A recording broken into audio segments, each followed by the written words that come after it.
रुदन्तं सुतमादाय यशोदा ग्रहशङ्किता यशोदा ग्रहशङ्किता कृता स्वस्त्ययनं विप्रैः कृतस्वस्त्ययनं विप्रैः सूक्तैः स्तनम् अपाययत् सूक्तैस्तनम् अपाययत् रुदन्तं सुतमादाय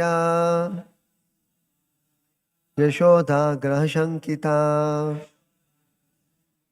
कृतस्वस्त्ययनं विप्रैः सूक्तैस्तनमपाययत् रुदन्तं सुतमादाय Yashoda ग्रहशङ्किता कृतस्वस्त्ययनं विप्रैः सूक्तैस्तनमपाययत्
रुदन्तं crying sutam son adaya picking up Yashoda mother Yashoda grahashankita fearing some bad planet kritasvastyayanam immediately performed a ritualistic ceremony for good fortune vipraihi by calling all the brahmanas suktaihi by Vedic hymns stanam her breast apayayat made the child suck. Translation and purport by His Divine Grace Srila Bhai Saranarvinda Bhakti Vedanta Swami Srila Prabhupada Ki Jai. Translation. Thinking that some bad planet had attacked Krishna, Mother Yashoda picked up the crying child and allowed him to suck her breast. Then she called for experienced brahmanas to chant Vedic hymns and perform an auspicious ritualistic ceremony. Can you repeat the translation? Thinking that some bad planet had attacked Krishna, Mother Yashoda picked up the crying child and allowed him to suck her breast. Then she called for experienced brahmanas to chant Vedic hymns and perform an auspicious ritualistic ceremony. Purport. Whenever there is some danger or some inauspicious occurrence, it is the custom of Vedic civilization to have qualified brahmanas immediately chant Vedic hymns to counteract it. Mother Yashoda did this properly and allowed the baby to suck her breast. Thus ends the Bhaktivedanta purport and translation to Canto 10, Chapter 7, texts 10 and 11 of Srimad Bhagavatam. Om Jnana Timirandasya Jnananjana Shalakaya Chakshurunmilitam Yena Tasmai Shri Gurave Namaha Om Vishnu Padaya Krishna Preshtaya Bhutale Srimate Bhakti Vedanta Swami Niti Namine Namaste Saraswate Deve Gauravani Pracharine Nirvisesha Shunyavadi Paschatya Deshatarine Jaya Shri Krishna Chaitanya Prabhu Nityananda Shri Advaita Gadadhara Shri Vasadi Gaura Bhakta Vrinda Hare Krishna Krishna Krishna Hare Hare Hare Rama Rama Rama Hare Hare.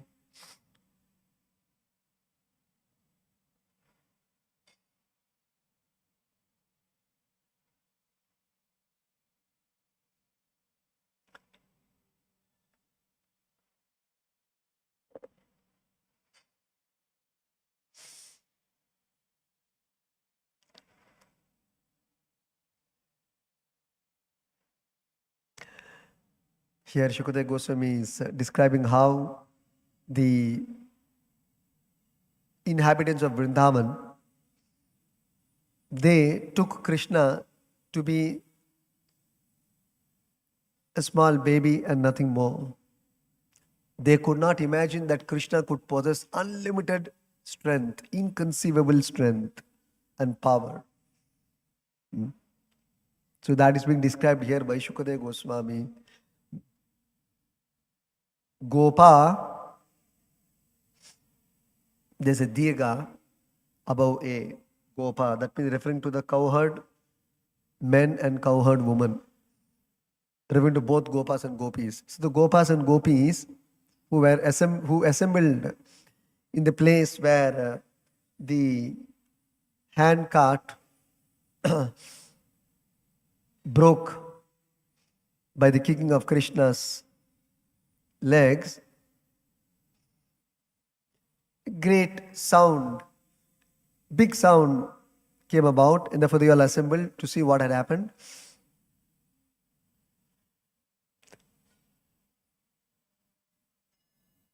At that time, when they were trying to ascertain the reason for the breaking of the hand cart,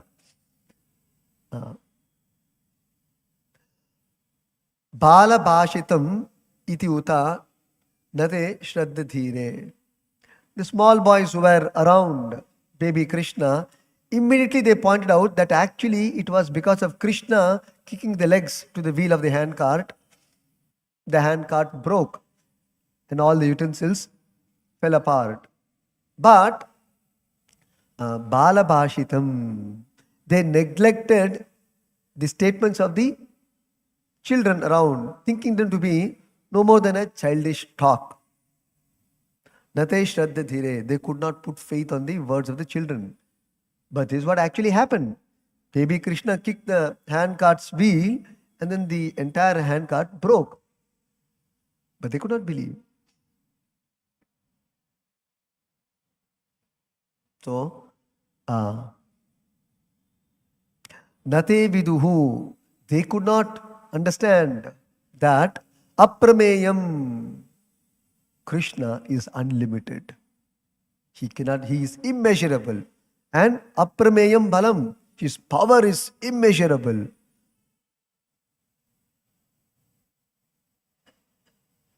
Tasya Balakasya. Yet, he may just be a baby. That does not make a difference for Krishna or God. So God is always powerful and always immeasurable and unlimited, whether it's a small baby or apparently a grown-up adult. He's always the same supreme personality of Godhead.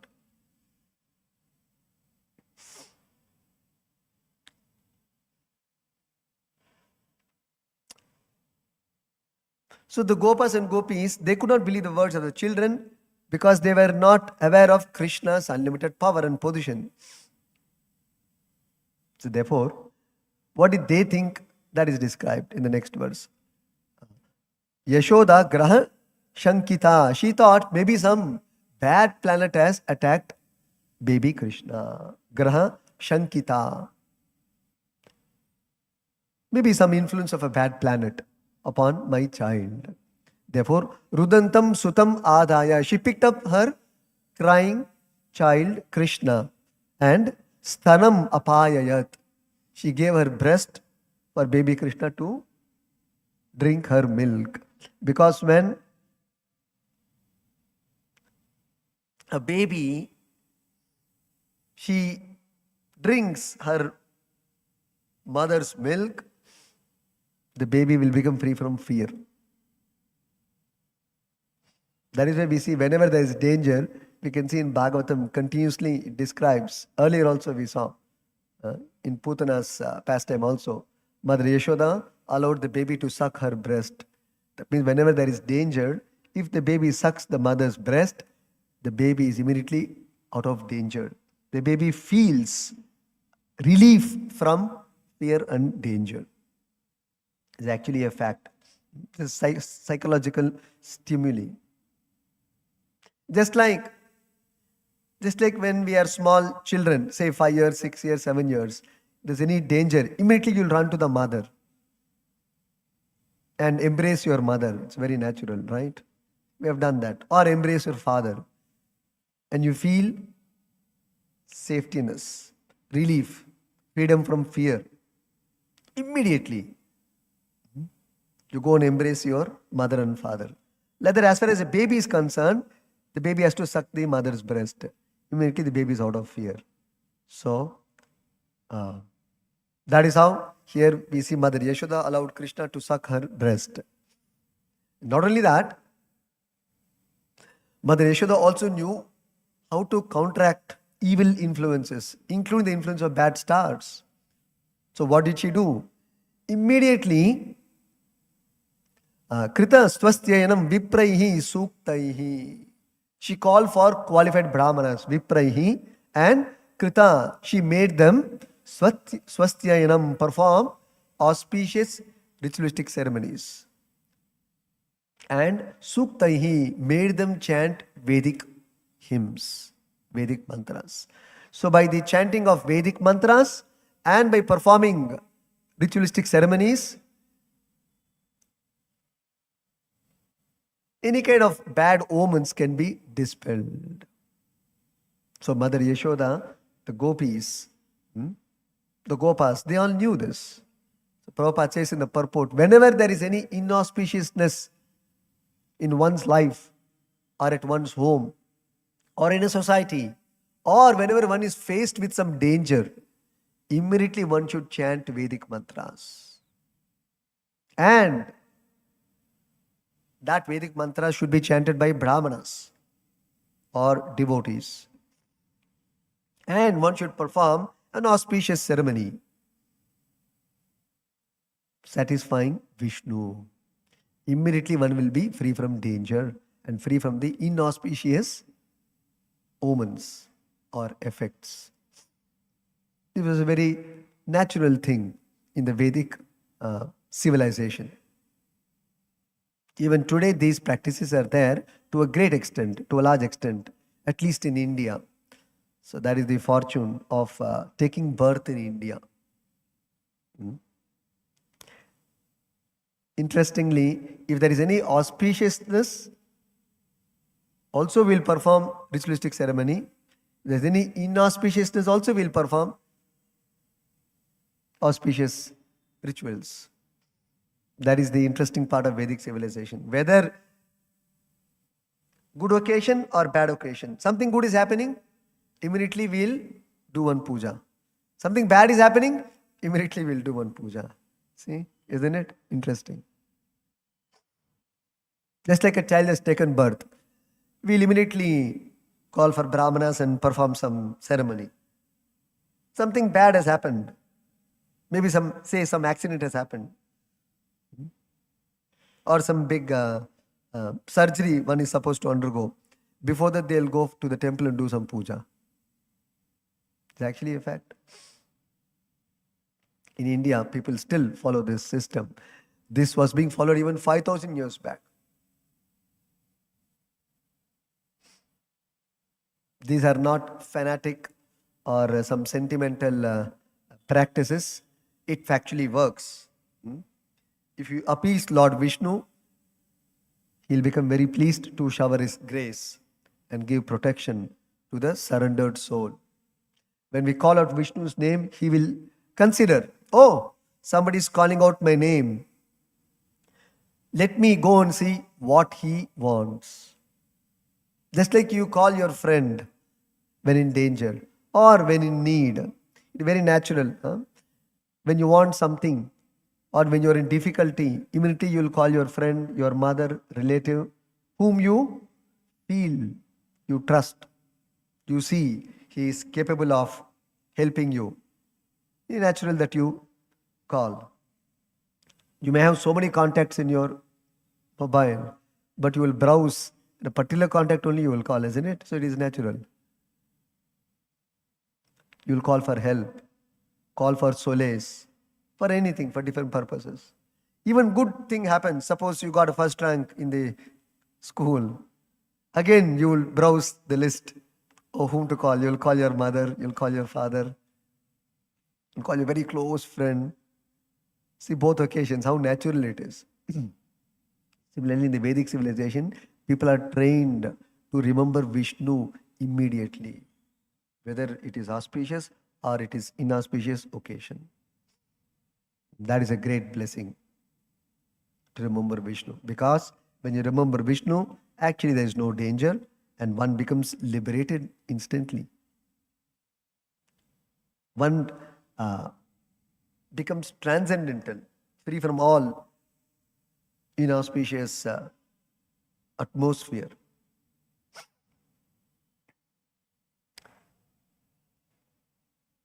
So that is why there is a famous mantra which we chant, Om apavitraha pavitro va sarva avastam gotopi va yaha smaret pundarika aksham saha bhakya abhyantara shuchihi Shri Vishnu, Shri Vishnu, Shri Vishnu. So we say that whether things are auspicious or inauspicious, apavitraha or pavitraha, sarva avastam, in all situations, conditions, sarva avastam, gatopi va, yahasmaret pundarika aksham, should always remember pundarika aksha, that means Vishnu. Vishnu's lotus eyes, Krishna's lotus eyes, we should always meditate upon. Then, saha, such a person who meditates on Vishnu, Vishnu's lotus eyes, it also means Vishnu's form, Krishna's form. Then, when such a person who meditates on the Lord's form, it can also mean the Lord's qualities, Lord's holy name, Lord's pastimes, Lord's instructions, anything connected with the Lord. If one meditates, remembers, invokes, then saha, such a person, bhakya abhyantara shuchihi, immediately becomes purified, becomes cleansed of all impurities, becomes free from all contamination, free from all fear thereof.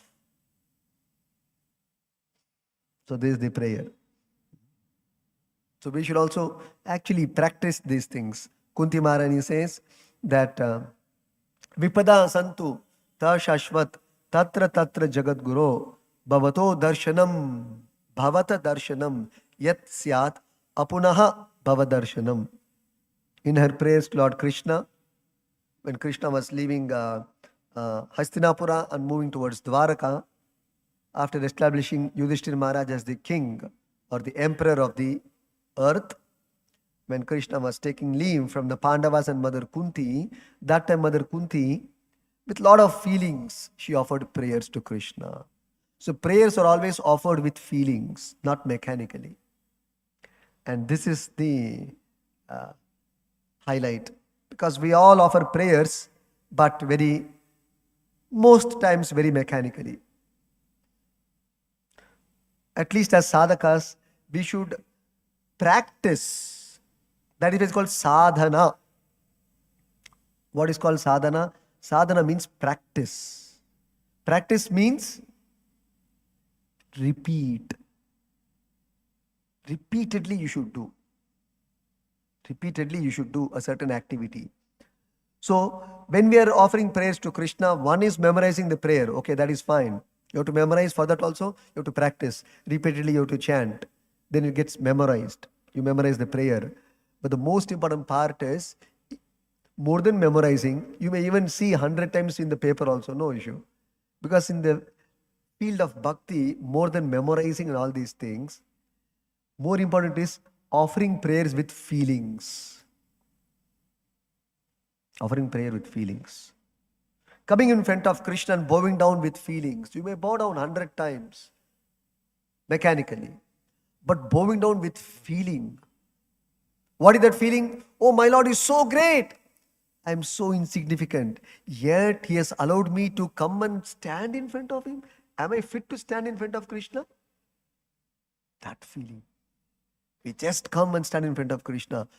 Are we fit to stand in front of Krishna? Are we fit to even show our face to Krishna? Whether we have that feeling when we stand in front of the deities? Just like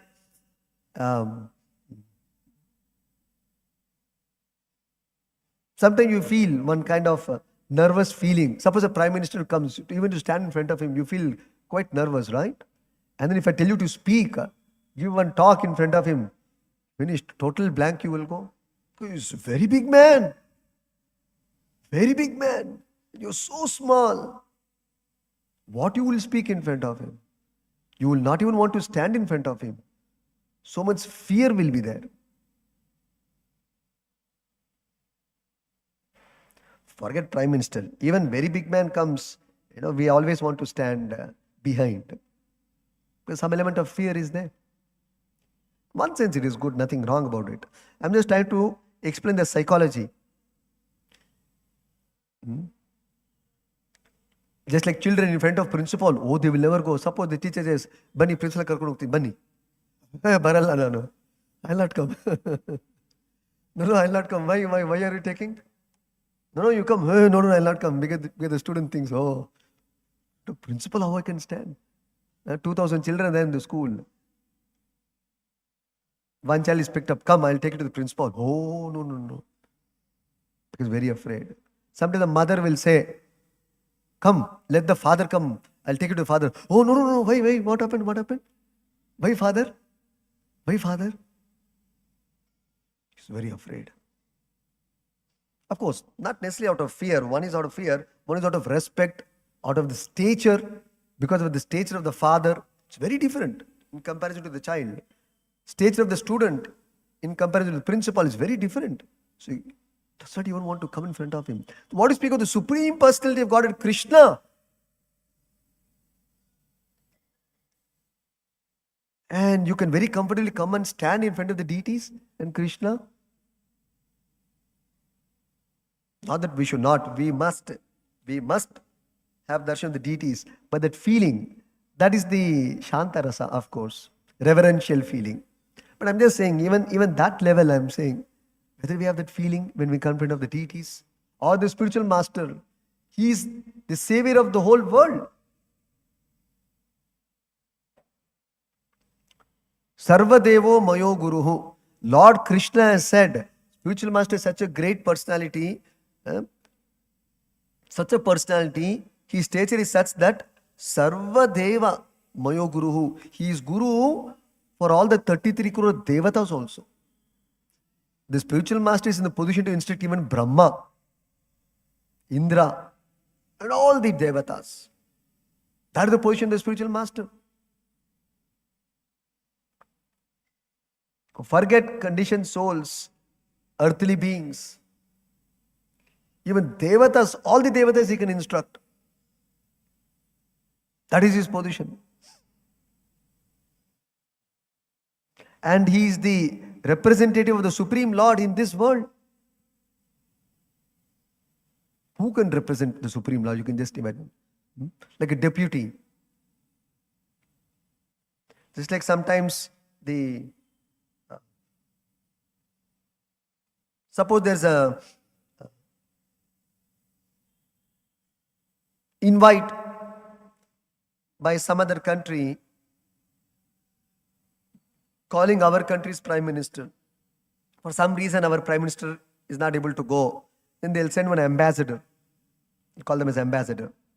So ambassador will go and represent the country as much as the prime minister represents the country.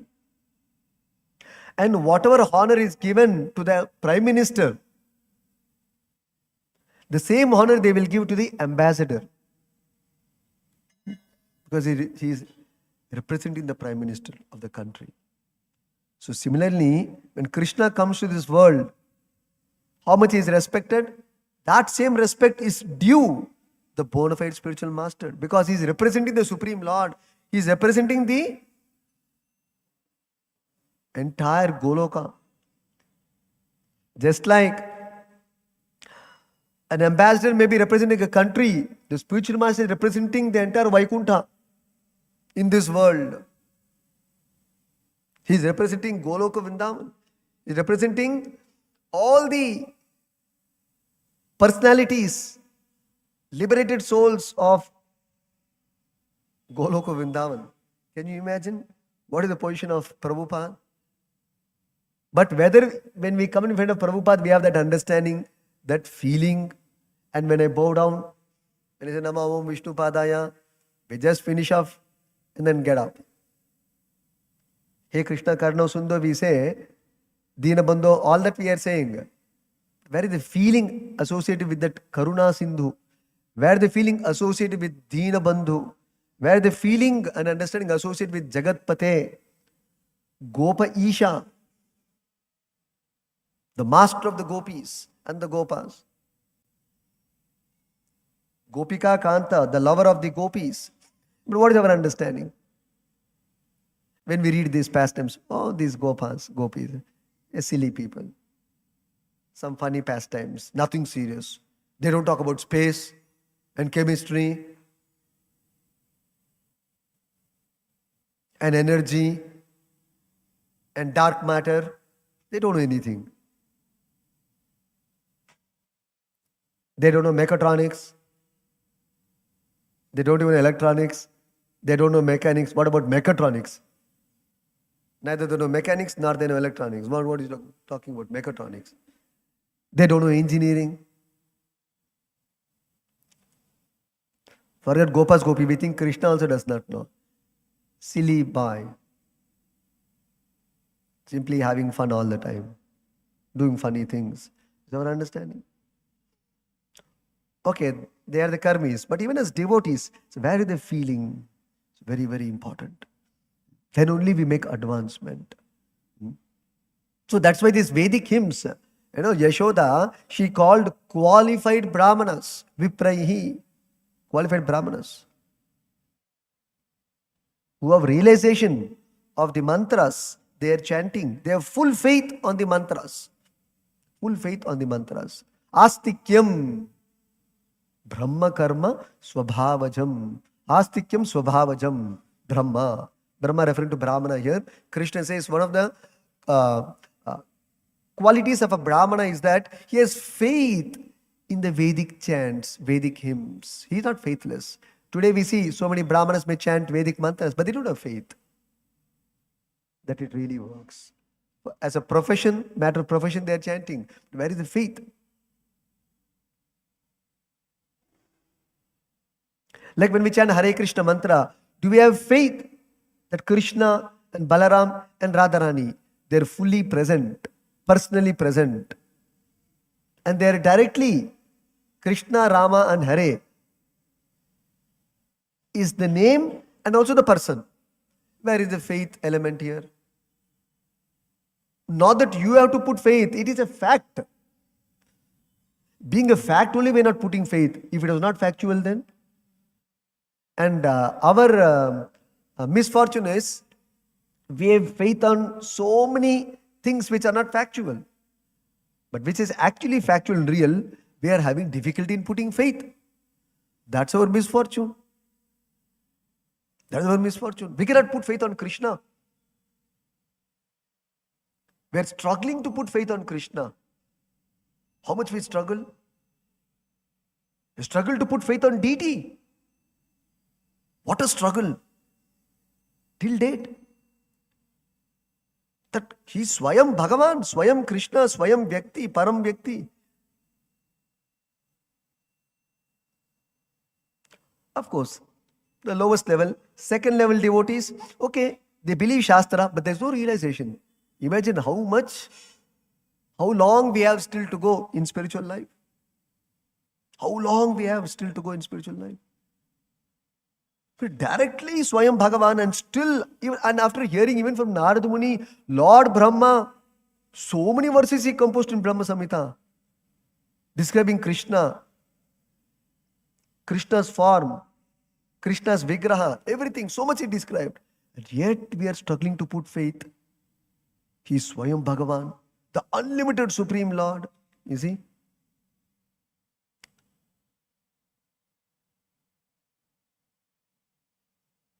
So therefore, we should work on these things in our life.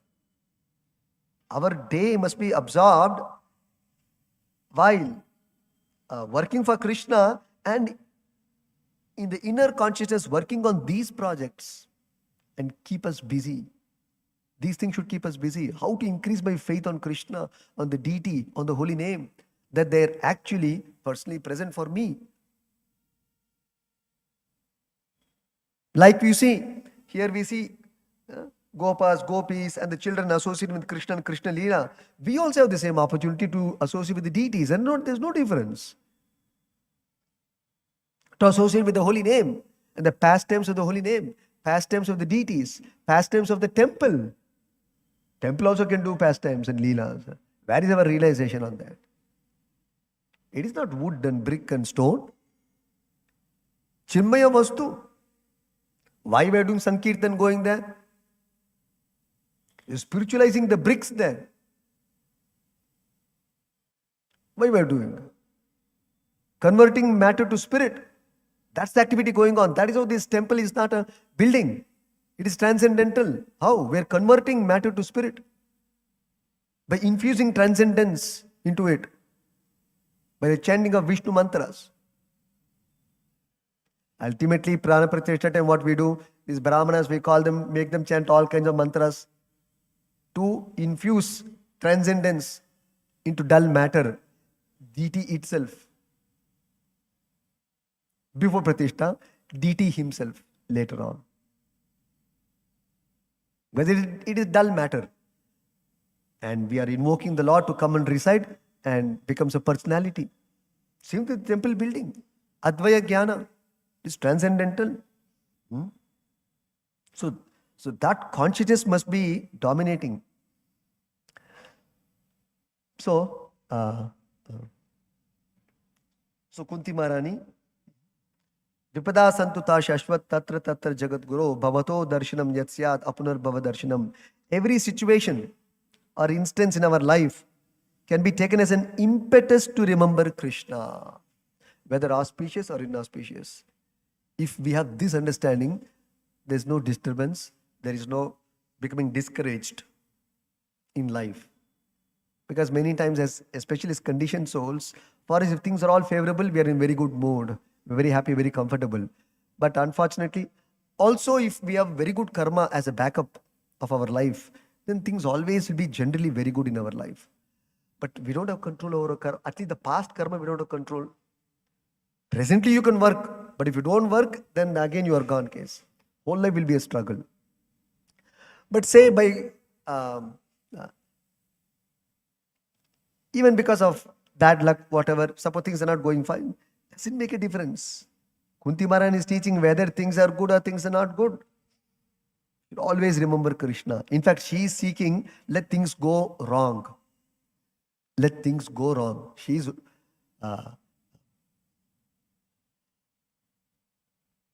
wanting things go wrong, so that it gives a strong impetus to remember Krishna. Because especially as conditioned soul, when we are in difficulty, it's very natural, we will remember the Lord. Our mind will go to the Lord. It is very natural. It is a psychological response. Just like you go to the parents. So pious people, apart from going to parents, they'll also go to the temple. They'll go to parents. They'll go to the ones who can really give them shelter, not exploit them, not make fun of them, but one who will actually care for them. They'll also go to the temple if they are pious. It is very natural. So therefore, Kunti Devi is saying, let things go wrong. And I have no issue about that. Not that things have to go wrong. Even if it goes wrong, no problem. It gives an impetus to remember Krishna. And when we remember Krishna, where is problem? Where is danger? There's no danger. When Krishna is there, there's no danger. Then Kunti Maharani is saying, how do you say? Danger itself is Krishna. Any situation in life is actually Krishna only. If you have come to this understanding, you have no problems in this world. Things are safe, that is Krishna. Things are not safe, it is Krishna. Things are auspicious, it is Krishna. Things are not auspicious, it is Krishna. This is Krishna consciousness.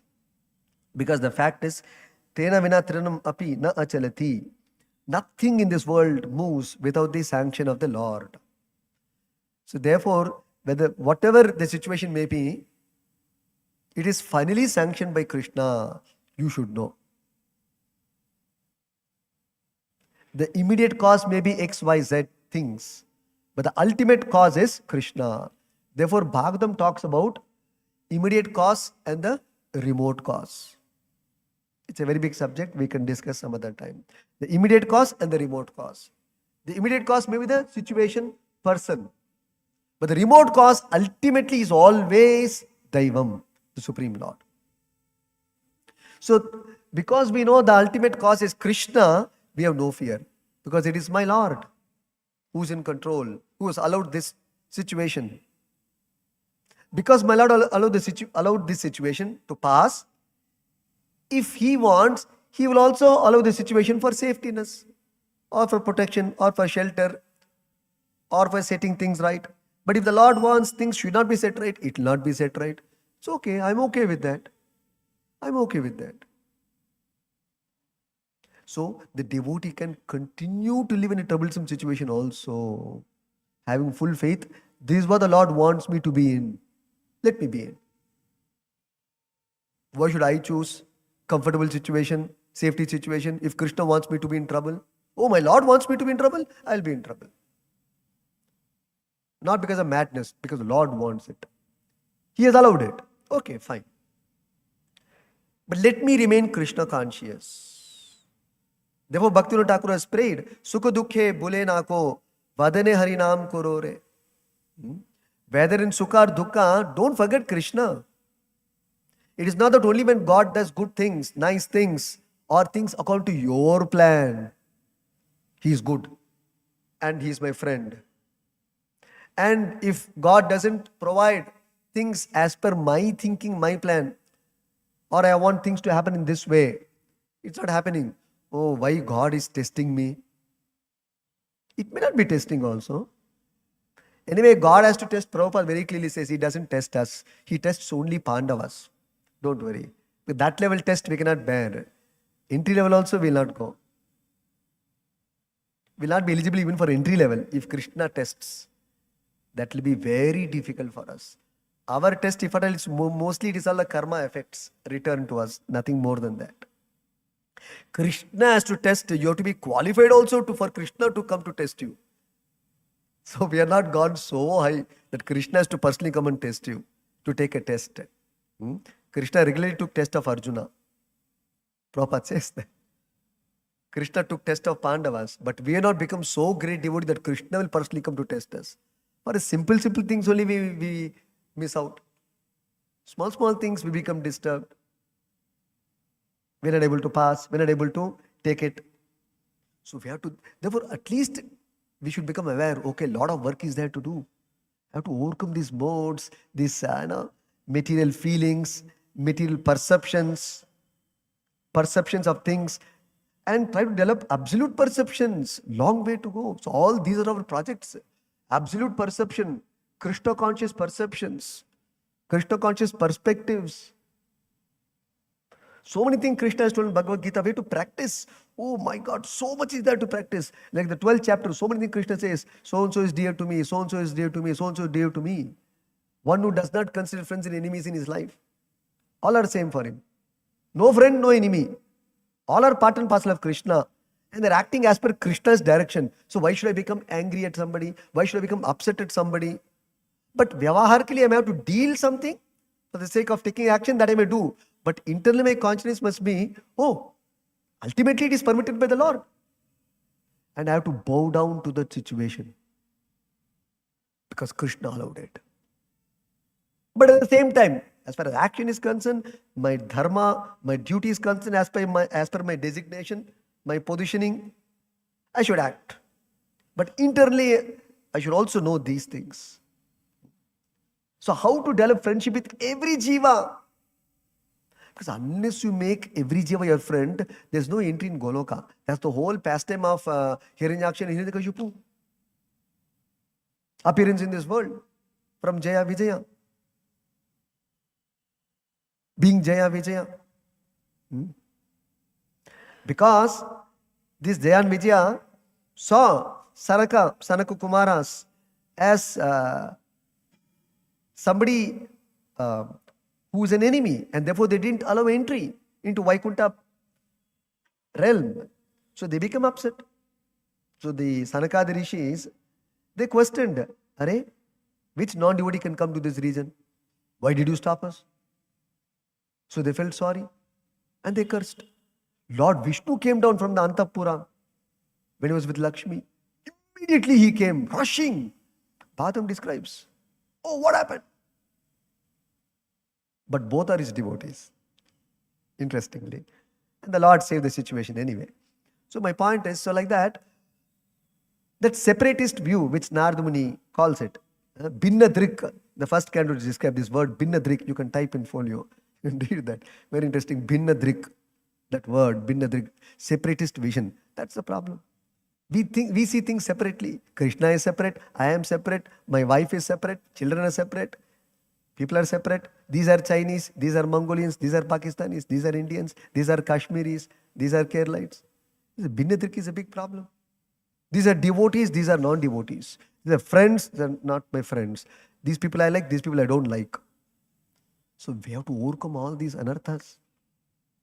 Then only we can slowly attempt to become pure devotee. Because our project is to become pure devotee. Ultimately, ISKCON is meant to make pure devotees, create pure devotees, manufacture pure devotees. It's a devotee producing factory. ISKCON temple is a devotee producing factory from non-devotees. You take crude material and then you produce a finished product in a factory. So we take crude people called conditioned souls and make them siddhas in bhakti. Make them perfect in bhakti, perfect in devotion. So that is the purpose of this temples, opening these temples. Somebody may say, like our devotees always will face this problem. Prabhu, agli eshtu devasthana ide. Why innondu devasthana yen difference? So the difference is this: we take the crude product and make them finished product, prepare them and send them, give them, deliver back to Krishna. Purify them, their consciousness, make them devotees, and then hand over them to Krishna. This is what is the work which is going to happen from this temple. So the gopis, there are some interesting points, maybe some other time we'll discuss. How they neglected the statements of these children, and these children are ordinary people, they're all gopas and gopis, the kids also. There are elderly gopas and gopis, the kids gopas and gopis. Finally, all in the category of gopas and gopis. That means all are transcendental personalities. Gaurangera Sangi Gane Nitya Siddha Korimane. Anyway, so the associates of the Lord are all transcendental, but they have neglected the statements of these children. But we should not think that these children are silly or the gopis are silly. They are all transcendental personalities. They are all eternal associates of the Lord. The Bhagavatam Shukadeva Goswami describes when the Lord came down to this world, He brought His associates also to assist Him in His Leela. So they are all Nitya Siddhas. They are not conditioned souls. This Leela is performed. All the characters in the Leela of Krishna Leela, all are eternally liberated souls. All the characters, all the personalities, including peacock. Otherwise, peacock to come in front of Krishna, how it will come? It cannot come in front of Krishna. Or a monkey. Krishna was playing. Rama's time also so many monkeys are there. Krishna so many monkeys are there. They are ordinary persons. They are all coming from Goloka. Vaikuntha they are coming to assist the Lord. They have taken different forms to create fun. and give fun time for Krishna, to give company to Krishna. Otherwise, Krishna has to kill Kamsa, very serious. So the monkey will come and play a little fun sometime and give, pleasure to Krishna. So they're all actually associates of the Lord. Like Arjuna, Prabhupada says, whenever Krishna comes down to the world, Krishna calls Arjuna also, okay, you also come with me now. I'm going there, you also come with me. So sometimes we tell, no, hey, Haribol, I'm going, you also please come with me. So little Krishna also, when he comes down, or he has to go somewhere for some appointment in the earth planet. So Krishna will say, Arjuna, you also come with me. Let's go together. Let's do some Leela and then return back. So the eternal associates, Nitya Siddhas. So therefore, we cannot take them lightly, nor neglect their words lightly. You take these pastimes seriously and take all these personalities seriously and try to understand what is the learning for us from all these pastimes. The simple learning is how these devotees, eternal associates of the Lord, always are absorbed in Krishna Matihi. That is the point. How to be Krishna conscious always. That's what we should learn from all these devotees. And whenever there is inauspiciousness, immediately remember Vishnu, Krishna, and chant Vedic mantra. And the simplest Vedic mantra is the Hare Krishna mantra. Hare Krishna, Krishna Krishna, Hare Hare, Hare Rama, Rama Rama, Hare Hare. So you loudly call out Krishna's name. Just like you call your friend, immediately when in danger, immediately call Krishna. Immediately call Krishna and loudly, Hare Krishna. Loudly we should call. You'll actually see, you will get some solution. Stop here. Granthrat Srimad Bhagavatam ki jai. Prabhupada ki jai.